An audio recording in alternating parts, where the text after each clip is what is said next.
Nakaka-LL nga ngayon ng auntie nyo, kaya naman maginataang tilapia tayo. Time first na muna nga tayo sa itlog at manok at talaga naman. Kahit nga paborito nila ang itlog, pag nakikita nilang itlog na naman ay sumisimangot na sila. Eksakto nga umuwi na ang Papa Boy at sabi niya siya na ang magluluto para naman daw masarap. Oh, ayaw ng luto ko. Kaya naman, umpisahan na natin maggisa. Ilagay na natin ang sibuyas, bawang, luya. At habang nga nagigisa siya, ay naglagay na siya dyan ng paminta. O, diba magkaiba kami ng way ng pagluluto.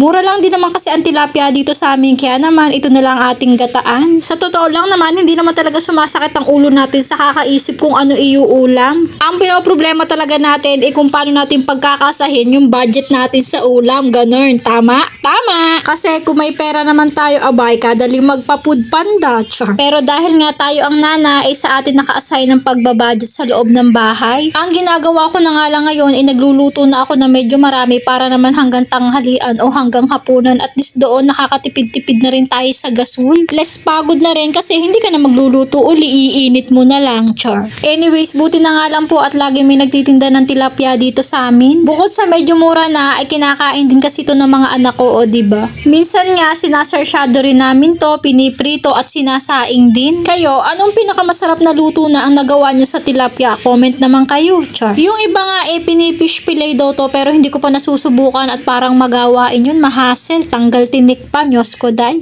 At dahil nga po wala naman ako mabilang mustasa dito sa tabi-tabi, pechay na lang ang aking binili at kalasa din naman at masarap din tong katambal nito. Ang kagandahan lang nga dito sa aming ulam ngayon ay mabilis lang din lutuin. Kaya naman kung wala pa po kayo naiisip na lutuin, ito na lang din para pare-parehas tayo. Char. Buti na lang nga din sa panahon ngayon may mga instant rekado na kagaya ng instant gata, hindi ka na magpipiga. Pero syempre, iba pa rin yung natural, iba talaga ang lasa kapag yung talagang pinipiga mo talaga yung mismong nyug. Yun nga lang, medyo matrabaho yun at dahil nga tamad si motherhood nyo, ay ito na muna. Hindi na rin kasi kaya magpiga ng mga braso ko at maghapon na rin ako naglaba kanina. Sa lahat ng gawain nga dito sa loob ng bahay ay paglalaba talaga ang nakakaubos ng aking lakas. Char. Dahil sa uniform pa lang po ni Mickey Boy at ni Brett ay talaga namang hindi pwedeng washing lang, kailangan may brush din. Tinuturuan ko nga po sila kung paano maging malinis sa uniform pag uwi ay talaga naman parang gumulong uli sa bukid. Kapag nga po nauwi sila galing school ay para talaga nagpagilong sa loob ng room. Hindi mo maintindihan kung nagbasa ba sila, nagsulat o naglaro lang. Kaya naman ang ginagawa ko po ay binababad ko na agad yung mga uniform nila at talaga namang